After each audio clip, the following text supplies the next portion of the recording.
बातमी बीडमधून आहे। वाल्मिक कराड याची 2014 पासून संपूर्ण जिल्ह्यात दहशत आहे।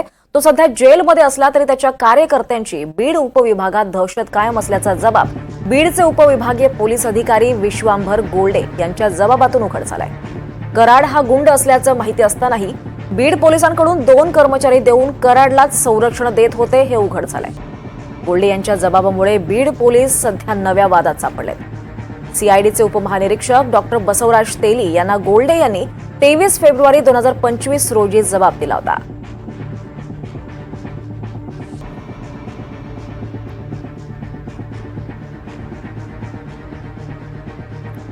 वाल्मिक कराड याची 2014 पासून संपूर्ण जिल्ह्यात दहशत आहे। तो सध्या जेलमध्ये असला तरी त्याच्या कार्यकर्त्यांची बीड उपविभागात दहशत कायम असल्याचा जबाब बीडचे उपविभागीय पोलीस अधिकारी विश्वांभर गोल्डे यांच्या जबाबातून उघड झालाय।